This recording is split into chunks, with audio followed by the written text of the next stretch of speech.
mendengar hal-hal yang mana? Hal-hal yang jauh yang berhubungan dengan orang lain. Enggak, dengar dirimu, dengar suara hatimu, fahami hakikat dirimu, rintihan-rintihan tentang dirimu tuh, kebutuhan-kebutuhan rohanimu. Apa yang mereka butuhkan itu nggak pernah kita fahami kan? Kita nggak pernah tahu tentang hal tersebut. Telinga kita lebih jauh mendengar apa yang berhubungan dengan orang lain, tapi tidak pernah mendengar apa yang menjadi kebutuhan rohani kita. Nggak pernah. Punya telinga tapi apa? Tapi tidak berfungsi. Punya mata kata Allah, tapi dia tidak melihat. Tidak melihat. Nggak berfungsi itu. Seandainya itu mampu berfungsi, kita lihat hakikat apa yang ada di alam. Allahu Akbar, Anda melihat. Makanya ketika Rasulullah itu masuk ke dalam masjid, ke dalam salah satu majelis di masjid, dia melihat para sahabat yang lagi duduk di dalamnya, tertawa, terbahak-bahak di sana. Kemudian Rasulullah datang mengingatkan kepada mereka, seandainya kalian itu melihat apa yang aku lihat, mendengar apa yang aku dengar, wallahi akan sedikit tertawa kalian dan lebih banyak menangisnya kalian. Ini ucapan dari baginda Rasulullah. Tapi kan mata kita ini hanya melihat hakikat yang ada di luar, zahirnya saja. Dari kenikmatan-kenikmatan dunia saja yang kita lihat. Tapi kan ini bukan hakikat sebenarnya, bukan. Ini kan akan hilang semua, akan lenyap semua, dan akan meninggalkan hakikat yang sebenarnya. Akan meninggalkan.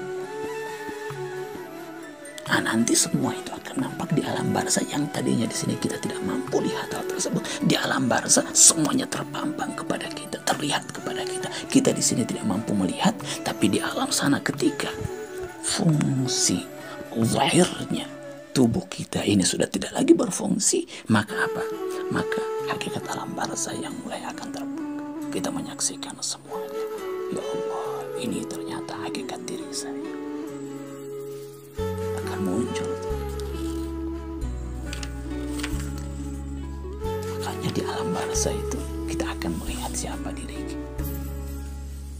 Kalau di sini ada orang-orang tertentu, orang-orang yang sudah bersih hatinya, dia mampu melihat hakikat-hakikat yang sebenarnya siapa diri kita. Yang sekarang ini mampu kita sembunyikan diri kita yang sebenarnya mampu. Orang lain kan nggak tahu seperti apa yang ada di dalam batin kita seperti apa. Orang nggak tahu itu. Manusia kita aja yang kita nampakkan, tapi hakikat diri kita nggak pernah kita perlihatkan, nggak kita sembunyikan. Tapi di alam barzah, Allah Akbar, para wali-wali Allah tahu mereka apa lintasan-lintasan pikiran kita. Itu kan jelas tuh, tergambar, lihat seperti apa bentuknya.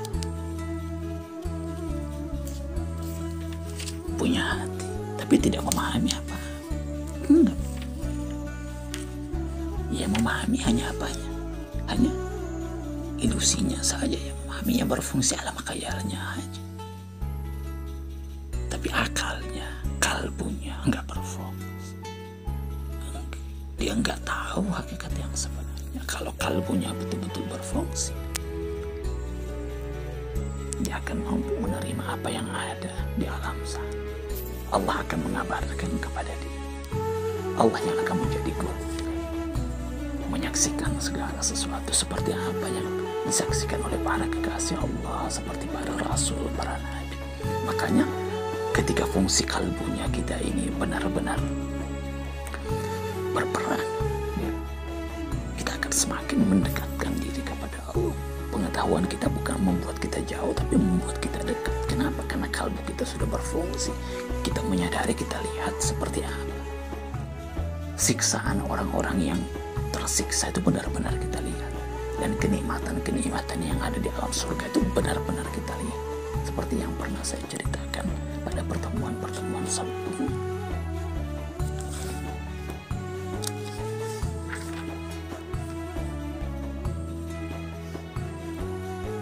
وَلَقَدْ ذَرَأْنَا لِجَهَنَّمَ كَثِيرًا مِنَ الْجِنِّ وَالْإِنسِ لَهُمْ قُلُوبٌ لَا يَفْقَهُونَ بِهَا walahum a'yunun la yubsiruna biha walahum adhanun la yasma'una biha ulaika kal an'am.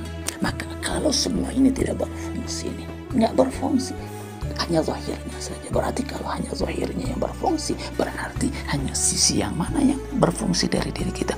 Ya hanya sisi zahirnya saja, nafsunya kita, jasmani kita, alam mulknya kita saja yang berfungsi. Berarti kalau hanya ini berfungsi, Allah bilang apa? Ulaika kal an'am. Maka kita orang-orang seperti ini tidak ada bedanya dengan apa? Dengan binatang. Nggak ada, kelakuannya sama dengan binatang. Tapi dia menyadari bahwa dia seorang manusia. Zahirnya saja manusia, tapi batinnya tidak lain adalah hewan. Dia bangga dengan kemanusiaannya dia. Dia bangga dengan menipu orang, dia bangga dengan korupsinya, dia bangga dengan menyakiti orang, dia bangga mengambil harta orang, dia bangga dengan itu, menyikut orang, dia bangga, dia membanggakan. Saya yang menang. Coba lihat, pesta pora dengan kemenangan orang tanpa sadar. Dia lakukan itu, dia dapatkan itu dengan apa? Dengan hasil korupsi, dengan hasil menyogok. Allahu Akbar. Bangga dengan sesuatu hal yang haram. Na'udzubillah, na'udzubillah. Semoga kita dijauhkan dari hal-hal seperti ini. Anda berpesta tanpa Anda sadari, Anda sebenarnya berpesta untuk sesuatu hal yang akan membuat Anda menderita di alam sana. Anda bangga dengan sesuatu hal yang tanpa Anda sadari itu membuat Allah murka kepada Anda. Harus kita sadari. Ini balhum adhal, bahkan disifatkan oleh Allah kita ini lebih hina dari binatang. Balhum adhal. Kenapa? Karena kita ini diciptakan punya akal. Anda itu punya roh Allah, Anda itu punya sifat-sifat ketuhanan. Anda ini bukan hewan. Kalau hewan ya jelas memang mereka hewan kok. Tapi ketika kita diciptakan oleh Allah memiliki dua sisi. Ada sisi hewanianya kita, kemudian ada sisi apa? Malakutnya kita, sisi ilahianya kita, ketuhanan kita. Allah pertanyakan, kenapa sisi kemuliaannya kamu tidak mampu kamu fungsikan? Kenapa? Ada apa? Kenapa akalmu? Kau tahu bahwa itu buruk, kau tahu bahwa itu hina, kau tahu bahwa itu tidak diridai oleh Allah. Tapi kenapa tetap engkau lakukan? Ketika engkau tahu bahwa itu dosa, maksiat, kenapa tetap engkau lakukan? Kenapa engkau langkahkan kakimu kepada hal-hal yang tidak diridai oleh Allah? Kenapa? Ada apa? Allah pertanyakan. Kalau hewan jelas,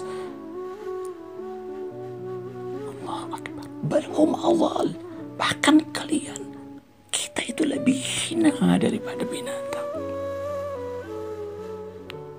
Ulaika humul ghafilun. Kenapa? Karena mereka memang jelas-jelas lalai tentang hakikat diri mereka. Lalai, mereka tertidur. Mereka tidak menyadari untuk apa mereka diciptakan oleh Allah. Untuk apa Allah hadirkan mereka di alam dunia ini. Untuk apa? Hum ghafilun. Kita ini lalai, kita tertidur. Kita harus menyadarkan diri kita. Harus menyadarkan. Kalau kita tidak ingin menyadarkan diri kita sendiri, mau membangunkan diri kita, jangan sampai Allah yang membangunkan kita, dan itu dibangunkan dengan cara yang kasar. Kita disadarkan dengan satu cara yang kita sendiri tidak akan sanggup untuk bangkit dari itu. Tiba-tiba kita kena stroke, tiba-tiba kita benar-benar menjadi hina. Allahu Akbar. Jangan sampai seperti itu. Tiba-tiba kita jatuh, tidak mampu lagi bangun. Tiba-tiba kita mati, tidak mampu lagi melakukan sesuatu. Untuk apa kesadaran-kesadaran seperti itu?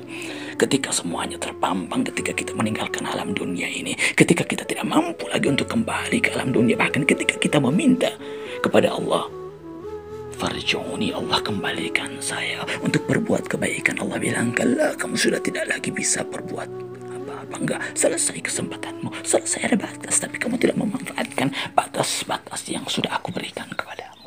Itu lihat dalam surat Al-A'raf ayat 179. Maka kita harus mempergunakan kesempatan kita, membersihkan hati kita, supaya apa? Kita mampu melihat hakikat semuanya, apa yang ada di alam dunia ini. Lihat, manfaatkan, tapi ala kadarnya. Bukan berarti alam dunia ini kemudian tidak kita manfaatkan, enggak. Tetapi jadikan dia wasilah, perantara. Perantara untuk apa? Perantara untuk masuk ke alam dunia. Ini saja kan tujuannya. Jadi kamu ini diciptakan dari Allah. Innalillah, datang dari Allah. Berarti ketika datang dari Allah, kau dimasukkan ke alam dunia. Ini wadahmu untuk sementara. Untuk apa? Masrahatul akhirah. Ini hanya sekedar ladangmu, sekedar sekedar caramu untuk bisa apa? Wasilah, jembatan, jalan untuk masuk lagi ke alam apa? Ke alam akhirat, untuk kembali lagi kepada Allah. Ini adalah